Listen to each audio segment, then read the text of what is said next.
السلام عليكم، مرحبا بكم معايا في فيديو جديد واقتراح جديد. اليوم ان شاء الله نقترح عليكم كيكه في مولا عجيب، جوج بيضات فقط وبكريمه اللي كتجي زوينه بزاف بزاف. كنتمنى ان شاء الله الاقتراح ديالي من الاستحسان ديالكم.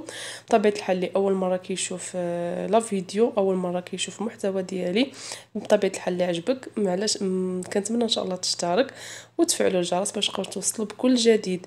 واللي ديجا مشترك ما تنسانيش من لايك، وعلاش لا تبارطاجي ولا فيديو مع الاهل والاحباب والاصدقاء باش تعمل فائده على الجميع. وندوزو للفيديو ديالنا، ودائما ما ننساوش الصلاه والسلام على الحبيب، اللهم صل وسلم وبارك على سيدنا محمد وعلى اله وصحبه اجمعين. وندوزو للمقادير والمكونات ديال هذا الكيك. المكونات اللي نحتاجو للكيكه هي كالتالي: عندي جوج ديال البيضات، عندي كاس الا ربع ديال السكر سنيده، والحلاوه دائما كتبقى حسب الذوق، عندي كاس الا ربع ديال الزيت، كاس ديال الحليب، وعندي الدقيق 250 غرام. ونشوفوا الكميه اللي غنحتاجو. عندي خماره وحده من وزن 8 غرام. كنجيبوا اناء اللي غنخلطوا فيه، كنديروا فيه داك جوج ديال البيضات بحال ديال المطبخ، ولا اللي كان عندكم في الثلاجه تكونوا خرجتوهم من قبل. عندي كاس الا ربع ديال السكر سنيده، وكما قلت لكم الحلاوه دائما كتبقى حسب الذوق، يمكنلكم تزيدوا ولا تنقصوا، ولكن هذا القياس هذا تيجي صراحه هو هذاك، كيجي من مذاق يعني معتدل. صافي كنبقى نخلط مزيان بالفويغ بالضرب اليدوي فقط. وراني درت قبيصه الملح هي الاولى. كنضيف داك كاس الا ربع ديال الزيت، وكذلك كنبقى نخلط مزيان. المهم في الاول كتبقاي تخلطي داك البيض وسنيده حتى كتذوبوا تماما داك الحبيبات ديال السكر سنيده، عاد كنضيفوا الزيت. صافي هنايا ضفت كذلك داك كاس ديال الحليب وخلطت مزيان تندمجوا العناصر بعضياتهم. وعاد غادي نبدا نضيف الدقيق تدريجيا. هنا اول حاجه غنضيف الكاس الاول كما كتشوفوا دائما بعبر اللي عبرت به المكونات الزيت والحليب والسكر سنيده. وهنا ضفت الكاس الثاني وغنضيف داك شاصي الخميره الكيماويه 8 غرام، كيس واحد فقط. صافي وغادي نخلط بالضرب اليدوي فقط. صافي نخلط مزيان حتى ما كيبقى بطبيعه الحال الدقيق ديالنا يكون مغربل البنات باش ما يبقاوش فيه داك الحبيبات ولا داك التكتلات وما يذبناش هكا في الخلط كيبقاو داك الحبيبات. هنا زدت 4 كاس، يعني معلقه كبيره عامره مزيان. وعاد غادي نضيف داك الكاكاو.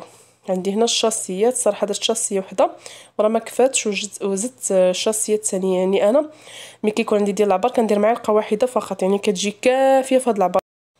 دابا ما عنديش ديال العبار، درت هاد الشاصيات هادو، درت جوج ديال الشاصيات بحال كيجيو هما هادوك. صافي هنا كنبقى نخلط مزيان كما كتشوفوا. هذا هو القوام ديال الخليط ديالنا. وهنا غادي ندير معلقه كبيره ديال الخل كما عودتكم دائما في الكيك اللي كنحضر معكم.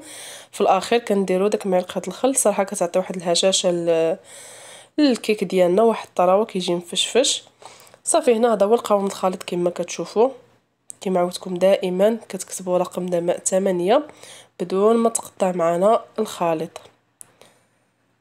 صافي هنا جبت سباتيلو كنجمع الجوانب ديال الاناء، وهنا كتبت معكم رقم 8. وجبت هنايا المول اللي غادي يدخل الفران، دهنته بالزيت ورشيته بالدقيق. يمكن لكم بالنسبه واحد البنت قالت لي واحد النهار عندي هذا المول بحال هذا هو كيلصق، دهنيه في الاول وديريه في الفريغو. وكنت قلت لها في الكومونتير، كنت قلت لها دهنيه بالزبده، يعني حتى الزبده ما كتخليش ليمون ديالنا يلصقوا. ولا كما كندير انا دهنيه بالزيت ورشيه بالدقيق وديريه في الثلاجه حتى كتخلطي المكونات كاملين. وعاد من تسالي كبي فيه، جبديه من الفريغو وكبي فيه وندخلوها الفران طيب. صافي هنا ندخلو الكيكه ديالنا طيب الطياب العادي ديال الكيكه. الفران ديال الضو 180 درجه فقط من التحت حتى كطيب، عاد كنشعلو عليها من الفوق تحمر. وبالنسبه للفران ديال الغاز النار اللي مهيله طيب ديال الكيكه العادي. صافي هنا خرجتها كما كتشوفوا راه كتجي خفيفه كتجي مفشفشه. صافي هنايا راه قلبتها. هنا راه وريتكم يعني كتقلب ما كتلصقش معايا ما والو نهائيا كما شفتوا، يعني ما كتلتصقش نهائيا بالنسبه للطريقه اللي درت معكم. صافي هنا خليتها جانبا تبرد ودزت باش نحضر الكريمه اللي غنحتاج لها جوج ديال الكيسان ديال الحليب دائما بعبر كاس ديال العنبه. وهنا درت ندير معلقه كبيره ديال النشا كما كتشوفوا. نتوما البنات ديروا جوج معالق كبار ديال النشا، من بعد نقول لكم علاش. ديروا 3 ديال المعالق كبار ديال السكر سنيده. ودرت هنا معلقه كبيره ديال الكاكاو الحلو ديال الحليب. انا ما كانش متوفر عندي الاخر ديال العبار، درت ديال الحليب. الا كان متوفر ديال الحليب الاخر ديال العبار غديروا معلقه منه الكاكاو العادي المر، وغديروا معلقه كبيره ديال النشا. انا صراحه درت ديال معلقه كبيره ديال النشا ودرت معلقه ديال الكاكاو ديال الحليب. وصراحه الكريمه ديالي ما جاتش عاقده مزيان كيما مولفه ندير ليها.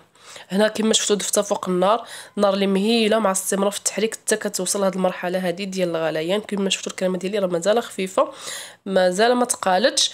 علاش؟ حيت درت النشا ناقص.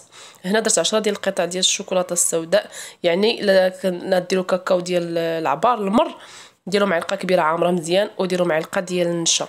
كان عندكم ديال الحليب غديروا 2 معالق ديال النشا ووحده ديال الحليب، باش ولا معوض النشا ديروا الدقيق ولا الكريم باتيسير يعني اللي كان متوفر. هنا درت هاد 10 القطع ديال الشوكولاته السوداء، يمكن لكم تعوضوهم بدانيت ديال الشكلاط حتى هي كتجي الكريمه ديالنا زوينه مع الاستمرار في التحريك. صافي هنا حيدتها فوق النار وغادي نضيفها فوق الكيكه ديالي. صراحه جات كريمه اللي زوينه لذيذه. هي مشكل واحد انها جات خفيفه، ما جاتش عاقده كما الكريمات اللي تندير. المشكل وقع لي اما بين الكاكاو لان درتي ديال الحليب، موالفه انا تندير الكاكاو الاخر ديال العبار.